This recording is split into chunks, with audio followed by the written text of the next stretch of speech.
Please. You met with President Zelensky last week.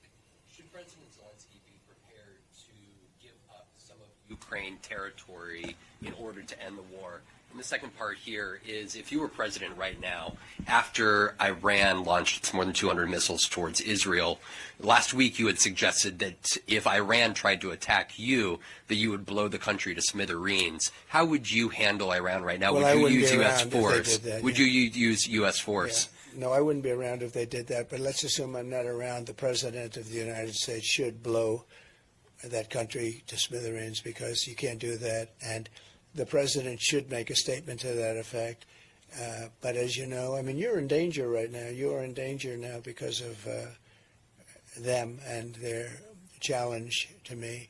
And the reason they did that is because I had them in a position where they would have made a deal. They had no money. There was no terrorism. There was no money for Hamas. There was no money for Hezbollah. You know that. I mean, that was reported when I was leaving. They said there was absolutely no terrorism. In 4 years, we had no terrorism. And a large part of that was Iran had no money. And I wasn't looking to hurt them. I was looking to, I want them to be wonderful and great and happy. But we didn't want them to have a nuclear weapon. They can't have a nuclear weapon. Would you use U.S. force today? Well, I don't want to say what I'd use, because I don't want to give up negotiating abilities, so I don't want to say exactly. But they understand where I stand.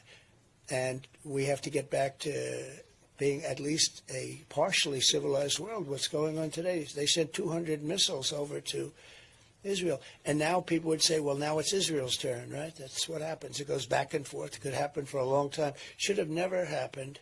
It would never have happened. And again, Iran was not in a position to sponsor terror because they didn't have any money. I mean, now they have $300 billion. Biden took off all the sanctions. I had sanctions. I told China, if you buy oil from Iran, that was their biggest customer, you're not going to do any business in the United States, and we're going to put tariffs all over your products. And they said, well, we're going to pass. And they didn't buy. And I said the same thing to other countries, and they didn't buy. And time went by, and all of a sudden they had no money. And they would have made a deal, and I would have made a good deal for them. I'm not looking to hurt them. I want them to be great. Let them be happy and good. But they can't have a nuclear weapon. And now they're very close to having one. And it's very dangerous to the world. Very dangerous to the world. I mean, the biggest problem today, in my opinion, biggest risk is the nuclear weapons, the weaponry. It's so powerful today. And I know because I rebuilt the United States military. During my term, I rebuilt it. We had fighter jets that were 50 years old. And we have all F-35s, and we have great planes now. We have largely new. We gave a lot of it to Afghanistan, stupidly. New goggles. They had the newest goggles. They had the best goggles. They never fought at night because they couldn't see, but now they can fight at night. They have the goggles. They have the trucks that are armor plated. Think of the 70,000 trucks. 70,000. Go to the biggest used car lot in America, and they probably don't have more than 400 or 500 cars available at any one time. We have 70,000 trucks, many of them millions of dollars each, armor plated with the finest 4, 5, 6-inch armor on these trucks. And we gave it to them. And they sell the equipment. And they're one of the largest sellers of military equipment. They're selling the equipment that we gave them. Who would do that? Who would be so stupid to do that? Who would move the military out first? Because, you know, they have American hostages. Most importantly, we lost 13 great soldiers. And of tremendous importance, we have many soldiers that lost their arms and their legs and were just obliterated because of stupid people. We should have left from Bagram, not that base. We had it all mapped out. And we had options. We had a lot of things they had to do, everything they had to do. And they weren't doing it. And we said, good, the deal's dead. And then they did it. We would have had that. It was perfect. It was a beautiful thing. It was going to go well. And they respected me.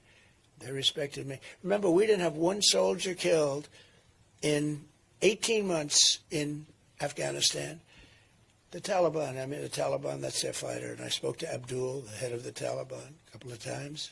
But I explained to him, you can't do that. You can't do that, Abdul. And from the time I spoke to him, we didn't have not one fighter killed, not one American soldier killed or even shot at for 18 months. And then I left, and we had these clowns take over, and it all blew up. It was not going to blow up. It was going to be good. One of the worst things they did is give up one of the largest air bases in the world, the largest runways, most powerful runways, very deep with concrete. You could land anything on them, meaning the weight. You could land any plane on a very, very long, I think like 18,000 feet. And to give that up, and the importance of it wasn't Afghanistan.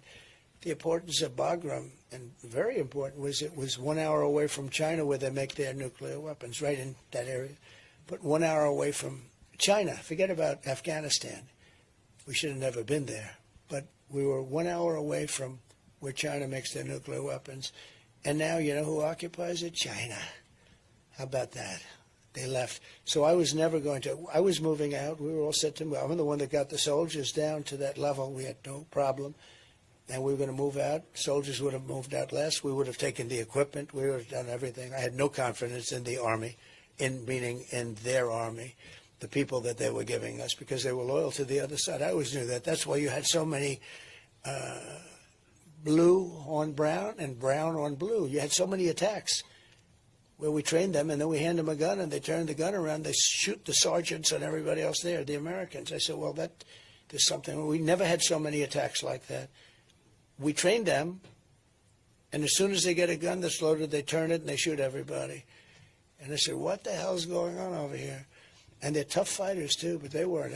The reason they were even in there is because they were the highest paid soldiers in the world. When Mattis would say, sir, they're fighting for their country, well, they weren't really fighting for their country, because otherwise you wouldn't have had so many, I call them turnarounds, where they turn around and shoot you.